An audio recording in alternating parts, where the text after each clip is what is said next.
Matapos nga ibalik ni Edward ang flag para sa Big Jump Challenge, muling binuksan ni Kuya ang slot para paglabanan ito. Ang hamon na hinarap ni Edward, Kisses at Maymay, narito ang kwento. Ipinatawag ni Kuya sina Edward, Kisses at Maymay sa confession room. May importante akong anunsyo. Sa ngayon, 2 flags pa lang ang mayroong may hawak nito. At yun ay sina Christian at yung nangangahulugan. Mayroon pang isang flag na kailangang makuha. At yun ay paglalabanan ninyong tatlo. Isang hamon ang kinakailangan ninyong pagdaanan para makuha ito.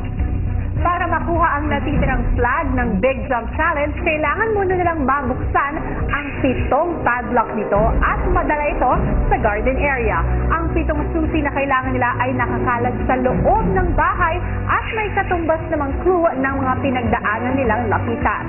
Meron din hinandang mapa si Kuya para matulungan sila kung saan nila makita ang mga susi nito na maaari nilang balik-balikan sa lahat ng pagkakataon. Pero habang ginagawa nila ang hamon, merong ding mga bulag na zombie sa loob ng bahay na kailangan nilang iwasan dahil oras na madikit sila sa mga ito, madadagdagan ng 3 minuto ang kanilang oras. Ang housemate na may pinakamabilis na oras na makakapagdala ng flag sa garden area ang mananalo sa hamon ito. Para sa task na ito, isang espesyal na kasuotan ang inyong gagamitin. Kuya, maririnig po talaga ako ng zombies. Oh, I like the shirt and I like the pants, but I don't like the belt. It complicates things, Kuya.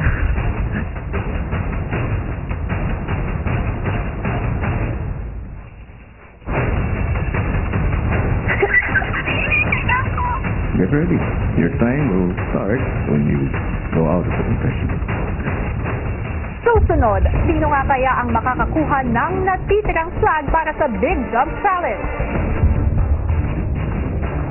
Housemates basahin ang mapa para makuha ang 7 nakatagong susi sa loob ng bahay ni Kuya.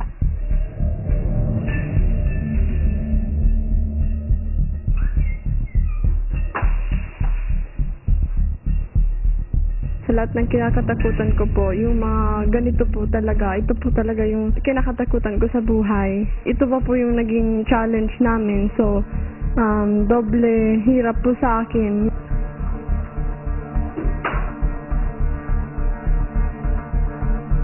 This is alright, because I know the places where the dots were.